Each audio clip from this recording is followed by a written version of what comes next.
Pernah nggak sih kalian mikir kenapa kita suka gampang banget percaya sama berita atau isu hangat yang lagi viral? Dan kenapa kita suka diam aja kalau pendapat kita beda?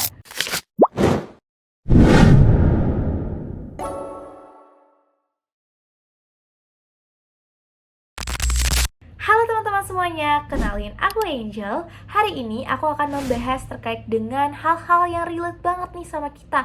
Tadi yang aku sampaikan di awal, kenapa kita gampang banget percaya sama berita atau kita suka diem aja kalau pendapat kita beda. Ternyata itu semua ada teorinya. Nah, pada kesempatan kali ini, Angel akan ajak kita semuanya untuk brainstorming bersama untuk membahas ke-15 teori komunikasi yang super relate dengan kehidupan kita sehari-hari. So, keep on watching, let's go!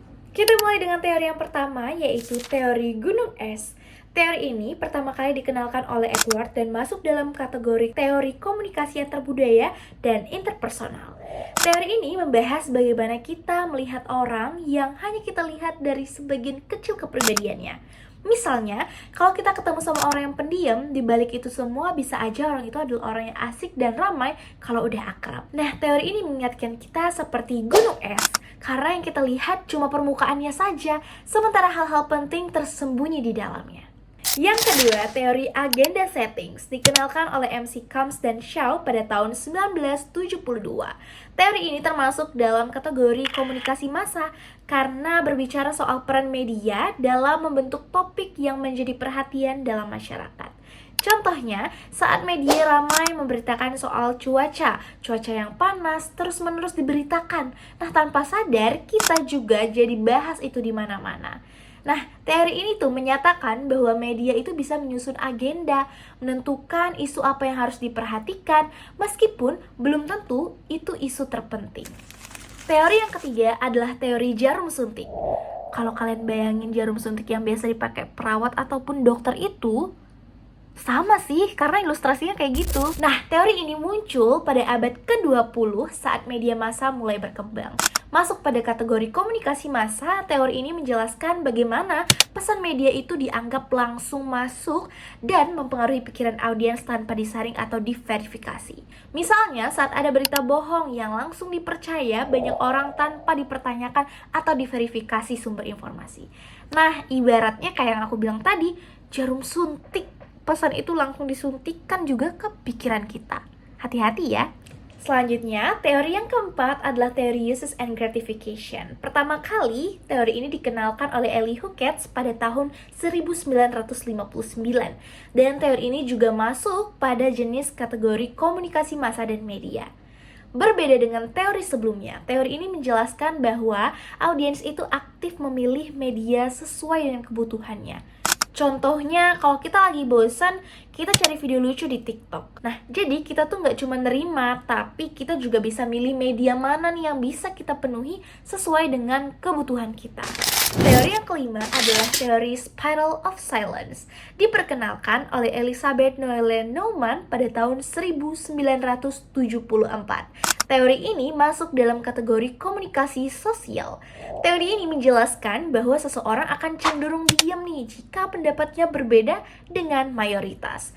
Contohnya, kamu punya circle nih, tapi semua orang di circle itu suka sama satu artis. Tapi di diri kita nggak suka nih. Nah, jadi kita itu cenderung untuk malas ngomong. Nah, itulah yang dimaksud dengan spiral of silence, di mana suara minoritas makin lama makin diam, karena takut dikucilkan. Teori yang keenam adalah teori dramaturgi. Teori ini diperkenalkan oleh Erving Goffman pada tahun 1959 dan termasuk dalam kategori komunikasi interpersonal. Teori ini mengibaratkan dalam kehidupan sosial layaknya seperti panggung drama, di mana kita memainkan peran yang berbeda tergantung dengan situasi. Misalnya di depan dosen kita sopan dan serius, tapi di depan teman kita santai dan bercanda saja. Teori ini menunjukkan bahwa bagaimanapun komunikasi itu bisa berubah tergantung dengan panggung dan juga penontonnya. Selanjutnya, teori yang ketujuh adalah teori inokulasi. Diperkenalkan oleh William pada tahun 1961. Teori ini termasuk pada komunikasi persuasif. Teori ini menjelaskan bahwa seseorang bisa dilindungi dari pengaruh pesan negatif dengan memberi pesan penyanggah lebih dulu. Contohnya kalau kita mau debat soal hoax, kita bisa siapin bantahan-bantahan kecil dulu. Jadi kalau ada info palsu, kita nggak gampang percaya. Seperti vaksin, makin sering dilatih, makin kebal. Selanjutnya, yang ke-8 adalah teori ketergantungan. Teori ini dikembangkan oleh Ball, Rokesh, and Diffler pada tahun 1976 dan termasuk pada kategori komunikasi massa. Teori ini menjelaskan bagaimana masyarakat modern makin tergantung pada media, khususnya dalam hal informasi. Contohnya, kita bangun tidur, langsung buka Instagram kan, atau Twitter, atau scroll TikTok buat tahu kabar atau updatean terbaru pada hari itu. Nah, di situ kita bisa lihat bahwasanya saat ini hidup kita itu nggak bisa lepas atau tergantung sama namanya media. Selanjutnya yang ke-9 adalah teori kesenjangan pengetahuan. Dikembangkan oleh Philip J. Titchener tahun 1970. Teori ini juga termasuk pada komunikasi massa. Teori ini menjelaskan bahwa semakin banyak informasi yang beredar, semakin lebar jarak antara kelompok yang punya akses informasi dengan yang tidak. Misalnya, anak kota nih punya internet cepat dan bisa lebih update dibanding dengan anak desa yang sinyalnya susah. Akibatnya apa? Kesenjangan informasi semakin lebar. Selanjutnya, teori yang ke-10 adalah teori Berlo atau biasa yang dikenal dengan SMCR, Source, Message, Channel, and Receiver.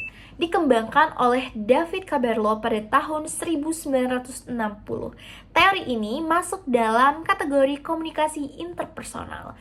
Teori ini menjelaskan proses komunikasi sebagai hubungan antara source atau pengirim, kemudian message atau pesan, channel atau saluran, dan receiver yaitu penerima.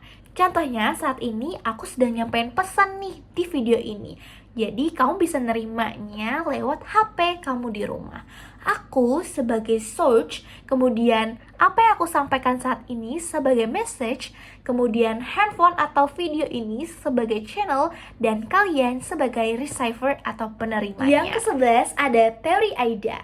Teori ini dikenalkan oleh Elias pada tahun 1898 dan masuk pada kategori komunikasi pemasaran. AIDA itu ada singkatannya loh.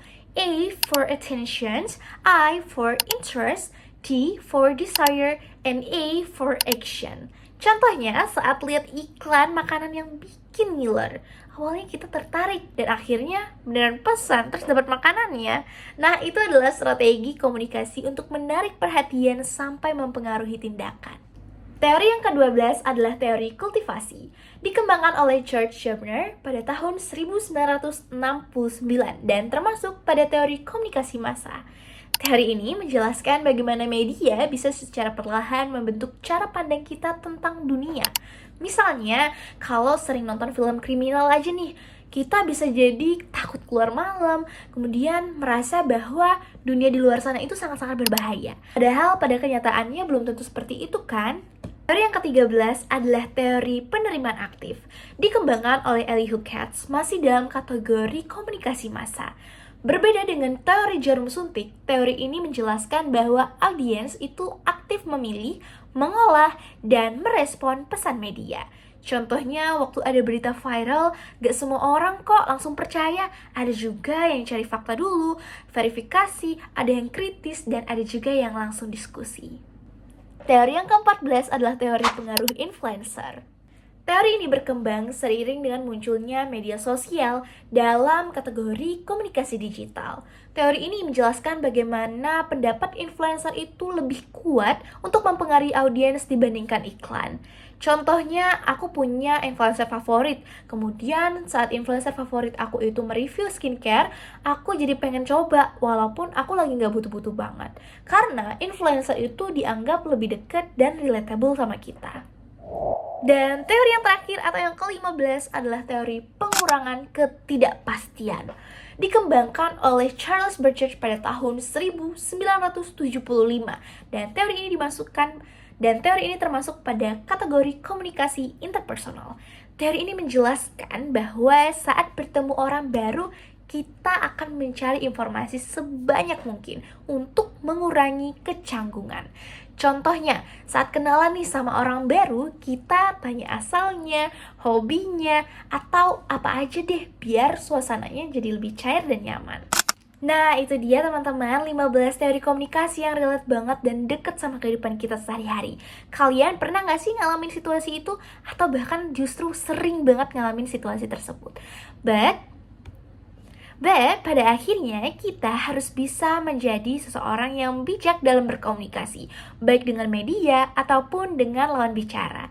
So, jangan lupa like video ini atau komen di bawah untuk ajak diskusi lebih banyak orang terkait dengan komunikasi kita. And jangan lupa subscribe channel ini kalau kalian suka dan share sebanyak-banyaknya ke teman kalian. Aku Angel, terima kasih. Bye-bye.